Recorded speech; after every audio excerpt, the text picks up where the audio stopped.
World health ऑर्गनायझेशनचे महासंचालक Tedros Ghebreyesus यांनी अचानक ग्लोबल हेल्थ इमर्जन्सी जाहीर केली. कांगो या देशात पसरलेल्या इबोला व्हायरसच्या पार्श्वभूमीवर हा निर्णय घेण्यात आला. गेब्रेसिस यांनी जगभरातल्या देशांना महामारीला सामोरं जाण्यासाठी तयार राहण्याचं आवाहन केलंय. त्यांच्या आवाहनानंतर आफ्रिकेतील देशांसहित जगभरात नियोजन सुरू झालंय. प्रवासादरम्यान होणारी स्क्रीनिंग अजून सखोल केली जात आहे. विदेशातून येणाऱ्या प्रवाशांचीही कसून स्क्रीनिंग सुरू आहे. इबोलाच्या या नव्या व्हेरियंटवर लस शोधणं सुरू झालंय. कित्येक सायंटिस्ट या कामाला लागलेत. आता इथे एक प्रश्न पडतो की इबोला या आधीही आला होता, तेव्हा एवढी जास्त काळजी घेतली जात नव्हती, पण यावेळी WHO ने थेट ग्लोबल हेल्थ इमर्जन्सी का लावली? तर यामागचं कारण आहे कमी वेळेत झालेले 80 इबोला पेशंटचे मृत्यू. पण यापेक्षा मोठं कारण म्हणजे हा व्हायरस त्या ठिकाणी पोहोचलाय जिथून जगभरातले लोक येणं जाणं करतात. त्याच पार्श्वभूमीवर WHO ने जाहीर केलेल्या वर्ल्ड हेल्थ इमर्जन्सी बद्दल, इबोलाने झालेल्या मृत्यूंबद्दल, त्याच्या नवीन व्हेरियंटने जगभरातल्या देशांच्या वाढवलेल्या टेन्शन बद्दल जाणून घेऊया या व्हिडिओमध्ये. 30 एप्रिलला ईशान्य कांगोच्या बुनियामध्ये इबोलाग्रस्त रुग्ण आढळला. पुढच्या 3च दिवसात म्हणजे 27 एप्रिलला त्याचा मृत्यू झाला. त्याच्या मृतदेहावर अंत्यसंस्कार करायला अनेक लोक आले. आफ्रिकन पद्धतीनुसार त्या रुग्णाला अनेक जणांनी अंघोळ घातली. अनेक जण त्याच्या अंगावरून जाणाऱ्या पाण्याच्या संपर्कात आले आणि त्यांना इबोलाची लागण झाली. नंतर हा व्हायरस पूर्ण इटुरी प्रांतात पसरला. सुरुवातीला वैद्यकीय यंत्रणांनी अनेक जणांच्या टेस्ट केल्या, पण त्या निगेटिव्ह आल्या, कारण त्या टेस्ट इबोलाचा जुना व्हेरियंट झायरे डिटेक्ट करण्यासाठी बनवण्यात आल्या होत्या. त्यानंतर बुंदीबोग्यो या व्हेरियंटच्या चाचण्या करण्यात आल्या आणि सगळ्यांचं टेन्शन वाढलं. गेल्या शनिवारपर्यंत कांगोमध्ये या बुंदीबोग्यो व्हेरियंटमुळे 80 जणांचा मृत्यू झाला. या 4 आरोग्य कर्मचाऱ्यांचाही समावेश होता. तर बाकी 246 जणांचे रिपोर्ट पॉझिटिव्ह आले आहेत. ज्या परिसरात हा व्हायरस पसरलाय तो परिसर कांगो सरकारच्या नियंत्रणात नाहीये. इथे मिलिटंट्स, इल्लीगल मायग्रंट्स राहतात.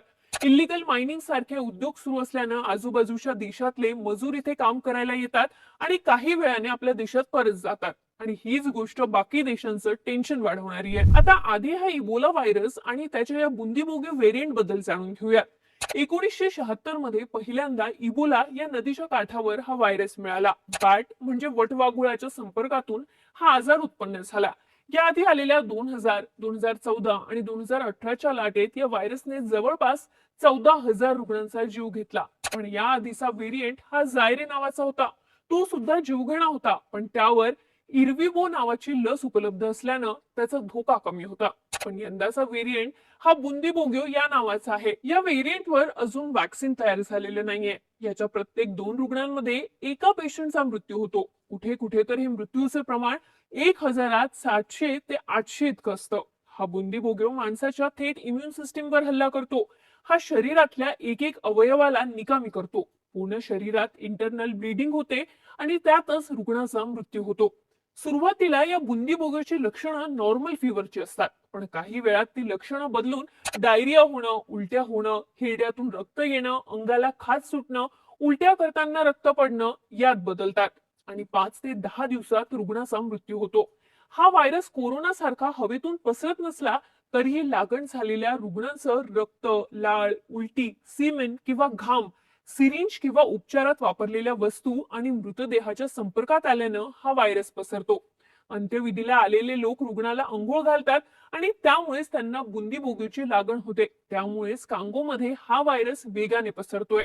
WHO मते यंदाची ही लाट या आधीच्या तुलनेत खूप जास्त मोठी असू शकते आणि त्याचा धोका हा फक्त आफ्रिकन देशांपुरता मर्यादित नसून पूर्ण जगाची चिंता वाढवणार आहे. आधी सांगितल्याप्रमाणे कांगोच्या ज्या भागात हा बुंदीबोग्यो व्हेरियंट पसरलाय तो भाग तिथल्या सरकारच्या नियंत्रणात नाहीये. इथे मेडिकल सिस्टीम नसल्यात जमा आहे. आधी इबोला व्हायरस ग्रामीण भागात सक्रिय असायचा, पण यावेळी हा व्हायरस शहरी भागात वाढतोय. त्यामुळे या पेशंट्सला शोधणं आणि ट्रीट करणं खूप अवघड आहे. WHO मते यंदाचा व्हेरियंट रुग्णांच्या प्रवासाने जास्त देशांपर्यंत पोहोचण्याची शक्यता आहे. याचं कारण म्हणजे कांगोच्या खाणीत काम करणारे मजूर सीमा ओलांडून युगांडामध्ये पोहोचलेत. 11 मेला युगांडाच्या कंपाला शहरात बुंदीबोग्योचे 2 पेशंट सापडले. 14 मेला त्यातल्या एका रुग्णाचा मृत्यू झाला, तर दुसऱ्यावर उपचार सुरू आहेत. हेच कंपाला शहर पूर्व आफ्रिकेतलं व्यापाराचं एक मोठं केंद्र आहे. जवळपास 25 देशांमधले लोक इथे येणं जाणं करत असतात आता हेच लोक स्थानिकांच्या संपर्कातून इन्फेक्टेड होण्याची आणि नंतर आपल्या देशात जाऊन इतर लोकांच्या संपर्कात येऊन हा व्हायरस वाढण्याची शक्यता WHO ने व्यक्त केली आहे. सेम तसंच जसं कोरोना व्हायरस चीनमधून जगभरात पसरला होता. याच कारणांमुळे WHO ने ग्लोबल हेल्थ इमर्जन्सी लागू केली आहे. आता ही इमर्जन्सी म्हणजे काय ते समजून घेऊयात. ही इमर्जन्सी म्हणजे पॅन्डेमिक सारखी परिस्थिती नसते. पॅन्डेमिक मध्ये परिस्थिती नियंत्रणाच्या बाहेर गेलेली असते, तर इमर्जन्सी मध्ये परिस्थिती नियंत्रणात आणली जाऊ शकते. येणारी परिस्थिती टाळण्यासाठी इतर देशांना दिलेला हा एक अलर्ट आहे. या अलर्ट मध्ये WHO ने कांगो, युगांडा आणि इतर देशांमधला प्रवास बंद केलेला नाहीये, पण विमानतळांवर एंट्री आणि एक्झिटला होणाऱ्या हेल्थ टेस्ट अजून जास्त स्ट्रिक्ट केल्या आहेत. प्रवाशांच्या मागील 21 दिवसांची ट्रॅव्हल हिस्ट्री चेक केली जाणार आहे. जर तो संसर्ग असलेल्या परिसरातून आला असेल तर त्याला डॉक्टरांच्या निदर्शनात ठेवले जाईल. कांगो आणि युगांडाच्या सरकारने लवकरात लवकर वैद्यकीय सेवा देणाऱ्यांसाठी PPE किट आणि सॅनिटायझिंग किट्स उपलब्ध करून देण्याचे आदेश दिलेत. देशातून निघणाऱ्या प्रत्येक पेशंट बद्दल WHO ला अपडेट देणं बंधनकारक आहे. बुंदीबोगीबद्दल सरकारी आणि प्रायव्हेट न्यूज चॅनलवर माहिती आणि उपाययोजना सांगणं, मृत झालेल्या व्यक्तीचा अंत्यविधी निर्जन ठिकाणी आणि डॉक्टरांच्या उपस्थितीतच व्हावा असे अनेक नियम लागू केलेत. आता महत्वाचा प्रश्न म्हणजे या व्हायरसचा भारताला किती धोका आहे. तर सध्या तरी भारताला असलेला धोका कमी आहे असं तज्ञांचं म्हणणं आहे.